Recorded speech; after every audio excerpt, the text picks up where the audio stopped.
All right, happy Thanksgiving. We're excited to go out to San Francisco. We had a good week of practice, and we're excited to go get a win. So, Yeah, Adam, just from your perspective, what was this week like for you with everything going on with Everson and just knowing him as well as you do? yeah, for me, it's just I hope Everson gets in the right place. He's always been a great person around us, and he's worked his tail off for us, and we just want him to get in the right place. He's like family. He's been around us so long, so I really feel for him and his family, and hope he gets what he needs. How have you sensed just how the guys are trying to stay focused on, having a job to do?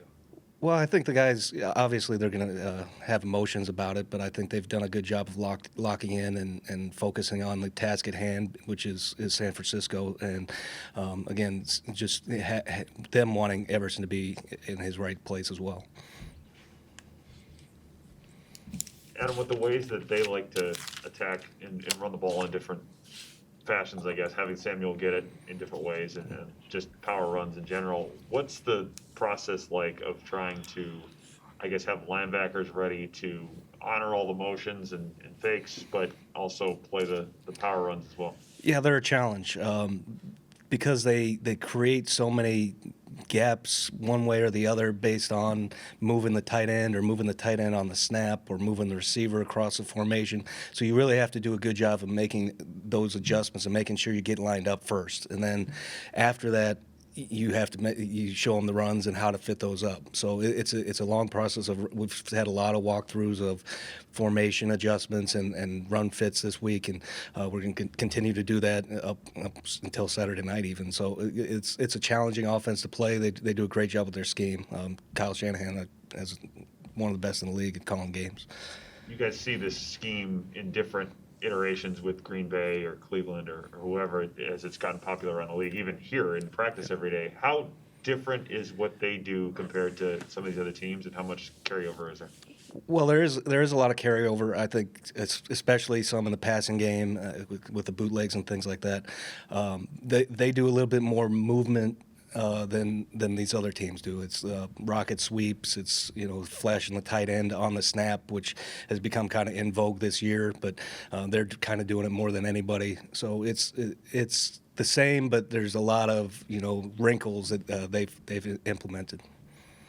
When you're a little short-handed at D-line and can go out and bring in guys like Eddie Yarbrough or Tashawn Bauer who have been here before in the system, I guess, how much does that help with them being able to get up to speed, and what have you kind of seen from Tashawn so far?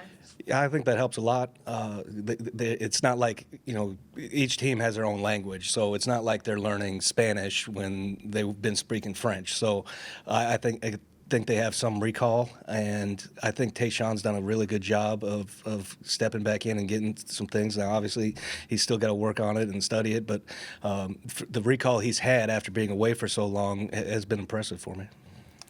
When you are emphasizing so much on the walkthroughs, I guess it's built in. You can just see when guys are understanding what you're conveying, even though you're not doing as much.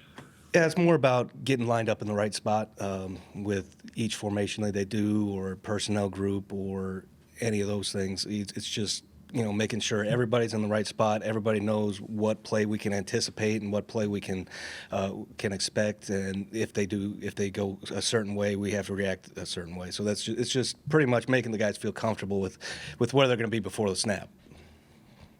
Adam, how have you seen Anthony just kind of manage this knee injury? And I know he's been through so much and was through so much, but then coming back and just kind of having to go through the week-to-week process of still managing it. Yeah, I know he gets frustrated sometimes with it, but we're taking steps in practice and some in the game just to try and minimize any complications he has with it. I thought he knows that he has to take care of it, and we know we have to take care of him. So it's kind of a mutual thing between me and him and coaching him. And he seems to be in a good place right now.